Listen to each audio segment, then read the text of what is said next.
Hello everyone, this is Noor from the one man show. और आज हम करने वाले हैं स्टैंडर्ड 7th साइंस का first chapter the living world adaptation and classification का पार्ट 1।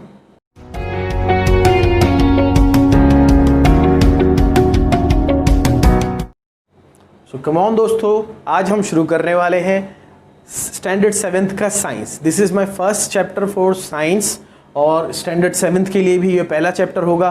तो क्योंकि हम आज साइंस स्टार्ट करने वाले हैं हमारे 7th स्टैंडर्ड के बच्चों के लिए, तो मैं कुछ साइंस के बारे में पहले बता दूं आपको कि ये जो साइंस है ये है स्टडी ऑफ इमेजिनेशंस। साइंस जो भी है ये बेस है इमेजिनेशन पर, किसी की सोच के ऊपर बेस है ये पूरी थ्योरीज, और उसको कहीं ना कहीं सही साबित किया गया है और उसी को, उस हिस्ट्री को साइंस कहकर आपकी बुक्स में डाला हुआ है। तो आज से हम शुरू कर रहे हैं स्टैंडर्ड 7th का साइंस। तो शुरू करने से पहले ही बता दूं, science is a study of imagination. तो अपने इमेजिनेशन के घोड़ों को तैयार कर लीजिए, क्योंकि मैं बहुत तेज़ दौड़ाने वाला हूं लोगों को। तो आज से हम लोग स्टार्ट कर रहे हैं साइंस। पहला चैप्टर है the living world adaptation and classification. Living world, जिस दुनिया में हम रहते हैं, इट इज़ अ वर्ल्ड, और ये हमारे लिए, जीते जागते लोगों के लिए लिविंग वर्ल्ड कहलाता है, और हमारे जैसों के लिए जो लिविंग है। अब लिविंग वर्ल्ड में कौन कौन सी चीज़ें आती है? दो टाइप्स होती है अगर आप मेजरली देखें तो। एक होते हैं एनिमल्स, जिसमें ह्यूमन बींग्स भी आते हैं, और एक होते हैं प्लांट्स। यहाँ पर इस तरह से मैंने लिविंग वर्ल्ड को दो पार्ट में डिवाइड किया हुआ है, आप लोग देख सकते हैं। One is plant and one is animal. अब ये हो गया लिविंग वर्ल्ड, जिसमें प्लांट आता है और एनिमल्स आते हैं। उसके बाद में एडेप्टेशन एंड क्लासिफिकेशन क्या है? क्लासिफिकेशन है मतलब जैसे कि एनिमल्स को फर्दर डिवाइड किया गया है अलग अलग, जैसे कि मैमल्स है, रेप्टाइल्स है, अलग अलग इन लोगों को डिवीजन किया हुआ है, उस बारे में पढ़ेंगे। और प्लांट्स को भी अलग अलग डिवाइड किया हुआ है, उस बारे में पढ़ेंगे। एडेप्टेशन क्या है? एडेप्टेशन का मतलब है a gradual change for good. Adaptation का मतलब है एक स्पीशीज, एक प्लांट, एक एनिमल कुछ अडेप्ट करता है नेचर से वहाँ पर फिट होने के लिए, उसे कहा जाता है अडेप्टेशन। ये जितनी भी आपको मैं यहाँ पर डेफिनेशंस दूंगा ये रिफर्ड है, ये टेक्स्ट बुक से थोड़ी इजी है, शायद कहीं अलग हो, शायद कहीं सेम हो, लेकिन इस पर मार्क्स पूरे मिलेंगे। लैंग्वेज के हिसाब से अगर आप देखोगे तो ये पढ़ने में और याद करने में बहुत आसान है। तो जो वीडियोस बच्चे मेरे देखते हैं, मैं चाहता हूं कि आप लोग यही याद करो ताकि आपको इजीली फुल मार्क्स मिल जाएंगे, कोई बड़ी बात नहीं होगी। और मैं उतना पढ़ाऊँ जितना मैं पढ़ा रहा हूं, अगर आप उतना भी कर लोगे ना तो ईजीली, अगर आप 100 आउट ऑफ 100 ईजीली कवर कर सकते हैं। तो आइए हम लोग स्टार्ट करते हैं। What is adaptation? सबसे पहले तो उसकी एक सिंपल सी डेफिनेशन मैंने बनाई है। The process by which a species becomes fitted to its environment, it is the result of natural selection acting upon heritable variation over several generation. इसका मतलब क्या हुआ? एक प्रोसेस है जिसमें एक स्पीशीज किसी इन्वायरमेंट में फिट होने के लिए अपने अंदर जो बदलाव लाती है उसे क्या कहा जाता है? उसे कहा जाता है अडेप्टेशन। वो नेचर की वजह से जो अपने अंदर बदलाव लाती है, अपने कुछ ना कुछ अडेप्ट करती है, उसे क्या कहा जाता है? उसे कहा जाता है अडेप्टेशन। तो आइए एक कहानी देखिए, मैं आपको सुनाता हूँ। मान लीजिए कि एक जंगल था। मान लीजिए कि ये एक जंगल है, एक जंगल था, बड़ा सा जंगल था। इसके अंदर बहुत सारे झाड़ थे, बहुत सारे अलग अलग टाइप के इसके अंदर जानवर थे। पहले तो मैं बहुत सारे झाड़ थे, ये ग्रीन वाले मान लीजिए झाड़ है, बहुत सारे झाड़ थे इसके अंदर, बड़ा घना जंगल था। इस घने जंगल के अंदर बहुत सारे अलग अलग जानवर थे, और इन्हीं जानवरों में से कुछ जानवर थे हिरन। ये जो ब्लू से मैं बना रहा हूँ, मान लीजिए ये हिरन है। डियर, बहुत सारे डियर थे, अच्छी खासी आबादी थी डियर्स की। यहाँ पर बड़े खुशहाल थे, अच्छे से रह रहे थे ये डियर्स। अचानक क्या हुआ? बहुत सालों बाद वहाँ पर एक अर्थक्वेक आया और यहाँ पर बीच में एक दरार हो गई। यहाँ पर कहीं पर बीच में एक बहुत बड़ी दरार हो गई और यहाँ से पानी निकल आया, एक नदी बन गई। इस दरार से पानी निकल आया और एक नदी बन गई। अब क्योंकि ये दरार हो गई है तो ये जंगल दो अलग अलग हिस्सों में बट गया, ठीक है। अब क्या हुआ?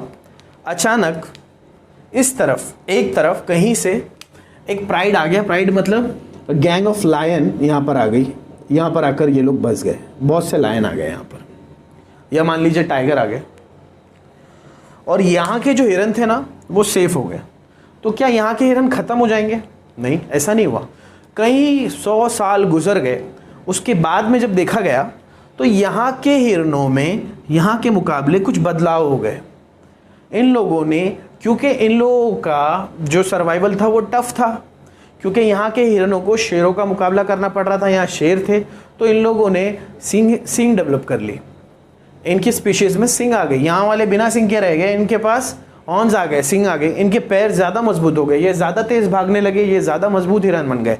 ये है एडेप्टेशन, नेचर के हिसाब से किसी चीज़ को ग्रैब कर लेना। अब यहाँ पर टाइगर्स नहीं थे तो यहाँ वाले हिरन वैसे ही रह गए, लेकिन यहाँ पर टाइगर आ गया तो यहाँ पर नेचर की वजह से उन हिरनों ने, उन डियर्स ने कुछ अडेप्टेशन किए। उन्होंने क्या किया, खुद को मजबूत बनाया। और ये 1-2 साल में या रैपिड चेंज नहीं होता है, ये बड़ा ग्रेजुअल होता है, जनरेशन लग जाती है, कई 100 साल लग जाते हैं, तब ये चीज़ें चेंज होती है। इस तरह से होती है। अगर मैं कहूँ कि डॉग वुल्फ का एक अडेप्टेशन है तो वो गलत नहीं होगा। वुल्फ एक जंगली जानवर है या फॉक्स एक जंगली जानवर है, क्योंकि इंसानों के साथ में रहना, उनका पेट बनना, ये इजी वे है लाइफ का। तो शायद कुछ वुल्फ या कुछ फॉक्स को लोगों ने उस ज़माने में पाला होगा, जिन्हें पालते पालते वो फिर यहाँ पर इंसानों के हिसाब से नेचर को अडेप्ट करते गए और वो फिर आहिस्ता आहिस्ता डॉग्स में भी कन्वर्ट हो गए। तो ये भी बोलना गलत नहीं होगा कि जो वुल्फ या फॉक्स का अडेप्टेशन है, उनका म्यूटेशन है, मॉडिफिकेशन है, वो एक मॉडिफिकेशन हम डॉग को भी कह सकते हैं। पता नहीं, मैंने कहा था science is the study of imagination. तो ये चीज़ हो भी सकती है और नहीं भी हो सकती, लेकिन एक बात तय है कि डॉग, वुल्फ और फॉक्स तीनों के एंसेस्टर तो सेम ही है। तो ये एक दूसरे के मॉडिफिकेशन या म्यूटेशन कहना इन लोगों को गलत नहीं होगा। तो होपफुली आपको इतना तो अब तक समझ में आया होगा कि व्हाट इज अडेप्टेशन। एक बार फिर से मैं दोहरा रहा हूं, देखिए, the process by which a species becomes fitted to its environment, it is the result of natural selection acting upon heritable variation over several generation, very gradual। 1-2 साल में या 10-20 साल में या 50-100 साल में भी नहीं होता, इसे जनरेशन लगते हैं, डेकेड्स लगते हैं, सेंचुरीज लगती हैं, कहीं 100 साल लगते हैं, तब जाके ग्रेजुअली आहिस्ता आहिस्ता ये म्यूटेशन होता है। एक जानवर या एक स्पीशीज या एक प्लांट अपने आप को डेवलप करता है for a good change which called adaptation. तो आइए अब हम पढ़ेंगे, क्योंकि लिविंग वर्ल्ड में 2 अलग अलग चीज़ें हैं, एक प्लांट है, एक एनिमल है। तो आज हम प्लांट स्टार्ट करते हैं, देखते हैं इसे कितना पार्ट लगता है। 2 या 3 पार्ट्स में प्लांट खत्म होगा, उसके बाद में हम एनिमल का अडेप्टेशन करेंगे और लास्ट में फिर क्लासिफिकेशन करेंगे। तो it's a very long route. मैं डीपली पढ़ाना चाहता हूं और बहुत इजीली पढ़ाना चाहता हूं कि आप लोगों को अच्छी तरह से समझ में आए। तो सबसे पहले इसका स्क्रीनशॉट ले लीजिए ताकि हम आगे बढ़ सकें, प्लीज़। तो होपफुली आपको अब तक समझ में आया होगा कि एडेप्टेशन का मतलब क्या होता है, क्योंकि लिविंग वर्ल्ड 2 अलग पार्ट में डिवाइडेड है, एक है एनिमल्स और एक है plants.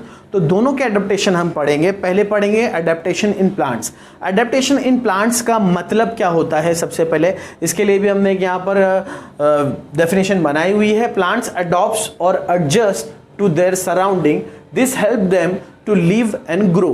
A particular place or a specific habitat calls for specific conditions, and adapting to such conditions help the plant to survive. This is the reason why certain plants found in certain areas. मतलब plants को भी क्या ज़रूरत होती है, adjust करने की, survive करने के लिए। जिस एरिया में, उस मान लीजिए जिस रीजन में या जिस एरिया में वो रहते हैं, वहाँ के वेदर के हिसाब से, वहाँ के सॉइल कंडीशन के हिसाब से, वहाँ के हवामान के हिसाब से, हवा पानी के हिसाब से, उन जो प्लांट्स होते हैं उनको भी ज़रूरत होती है एडेप्टेशन की। अगर वो एडेप्टेशन कर लेते हैं वक्त के रहते, तो ही वो वहाँ पर सरवाइव कर पाते हैं, अदरवाइज़ वो वहाँ पर सरवाइव नहीं कर पाते। अगर आप इन शॉर्ट कहे, अगर ये भी कहे कि जो भी प्लांट जिस रीजन में पाया जाता है अलग अलग एरियाज़ में, जैसे कि डेजर्ट में आप चले जाएंगे तो वहाँ पर कैक्टस जैसे, एलोवेरा जैसे प्लांट्स पाए जाते हैं। उसी जगह अगर आप देखेंगे एक्वाटिक प्लांट्स, जैसे कि अगर आप देखेंगे कमल का फूल जो है, लोटस वगैरह, या अलग अलग तरह के प्लांट्स है,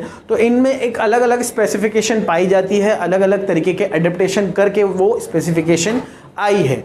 तो उस बारे में आज हम पढ़ेंगे इस वीडियो में तो सिर्फ उसका इंट्रोडक्शन होगा, अगली वीडियो में और अच्छे से हम उसको ब्रीफिंग देखेंगे उसकी। लेकिन जो भी है वो प्लांट्स की स्पेसिफिकेशन कहाँ से आती है, बाय द एडेप्टेशन, और एडेप्टेशन कहाँ से आता है, by the nature, by the surrounding, by the environment. वो उसको अपने हिसाब से, अपने एनवायरनमेंट के हिसाब से, अपने सराउंडिंग के हिसाब से, उस नेचर के हिसाब से एडेप्टेशन जो होता है उस बारे में हम पढ़ने वाले हैं। और एडेप्टेशन इन प्लांट्स के लिए हमने एक अच्छी सी यहाँ पर डेफिनेशन बनाई है, मैं एक बार वापस से पढ़ रहा हूँ, गौर से सुनिए। प्लांट्स एडॉप्ट्स और adjust to their surrounding, this help them to live and grow. A particular place or a specific habitat calls for specific conditions, and adaptation to such conditions help the plants to survive. This is the reason why certain plants found in certain areas. अब next video में हम लोग क्या क्या पढ़ने वाले हैं adaptation of plants में, वो देख लेते हैं। Adaptation in aquatic plants number 1, number 2 adaptation in desert plant, number 3 adaptation in plants of forest region, number 4 adaptation in plants of snowy region, number 5 adaptation in grassland plants, number 6 adaptation for injection of food in plants. तो सबसे पहले इसका screenshot ले लीजिए, उसके बाद में आप लोगों के लिए एक होमवर्क है, आपको ज़रूर वो चीज़ करनी है। आपको नेट पे से सर्च करना है 1 2 3 4 5 6, ये 6 और 6 के 6 प्लांट्स आपको सर्च करने। इनकी कोई एक टाइप आप निकालिए, उसकी फ़ोटो डाउनलोड कीजिए, उसे लिखिए वो कौन सी टाइप है, हो सके तो मुझे मेरे या तो इन 6 अलग अलग टाइप्स के जो नाम हैं, एक एक प्लांट के नाम आप मुझे मेरे कमेंट बॉक्स में पोस्ट कीजिए। देखते हैं कि कितने बच्चे ढूंढ पाते हैं और कितने बच्चे समझ पाते हैं।